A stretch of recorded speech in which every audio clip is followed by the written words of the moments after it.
But I think as a nation, we fear the black man. He's the demon. So you saw that in Mike Brown when that cop says, oh, he had a demon's look in his eye. A demon's look in his eye? What are you talking about? Do you ever see anybody say that Dylan Roof, oh, he looked like he had a demon look in his eye? They don't say that. They say, oh, this troubled youth.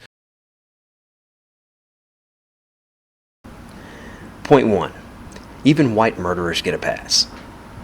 I have attempted to present the problems I have with Michael Wood Jr. in as much of a professional, educated, and dignified manner as I could in my previous videos on the subject. But this segment is focusing on a statement so ridiculous, I feel that only direct language will be able to describe my disappointment, insult, and plain outrage at the poorly structured attempt to imply that Dylan Roof got a pass because he is white. Here goes. What rock did this guy crawl out from under to even attempt to suggest that everyone felt sorry for Dylan Roof while universally condemning Michael Brown?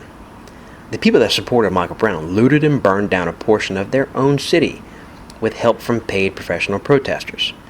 Google paid Ferguson protesters. Washington Times did an article. What did anyone do in support of Dylan Roof? Absolutely nothing, that's what. Not that he should have been supported. These were two wastes of humanity. One that fought with a cop and was shot down like the asshole he was, and the other is a true coward that opened fire on people that could not defend themselves.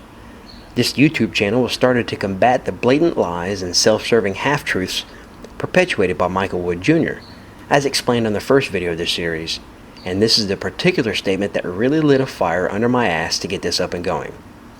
This dude is ridiculous.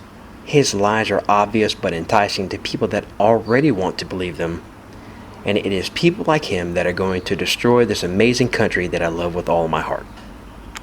But the black guy's the demon. So we have that in our society, that's the criminal. So that's who we're looking at, and that's who we're fearing. We're fearing the black man raping our daughters. We're fearing that whether we want to face it or not as a nation, it's real, and we have to face it if we want to learn how to police properly, and we actually want to get our nation back to where it is, and we tear down these borders, these things that we do, these social constructs, your flags, whether we have a line down at Mexico so that they can't come over here and we don't help them, and we have our states, and we do so much dumb shit that we just make up to separate ourselves, but there's no difference. He's got more melatonin than I do. Wonderful, whatever. They're just human beings. Yeah, I mean, we're all the same. We know this. Scientifically, we know this. Point 2. Scientifically, we know this. Irregardless of which side of the race is a social construct you land on, to make the statement of, he's got more melatonin than I do, whatever, to describe the futility of categorizing people by race ranks up there with some of the sillier things that Michael Wood Jr. said when speaking with Joe Rogan. Over all of human history, people have spent a lot of time differentiating between people that do and don't look like them, indicating that the other person was not from their family, tribe, or early nation, so much so that noticing those differences is hardwired into our brains.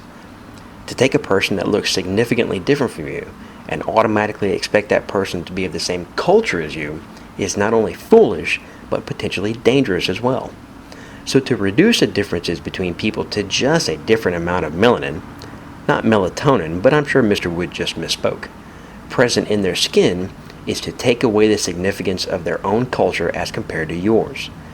The difference between cultures, and even between members of the same culture, is what has propelled the United States to the dizzying heights of technological, sociological, economic, and scientific progress that we enjoy today. Poop. Poopity poop. Big poop. The other side of stupid.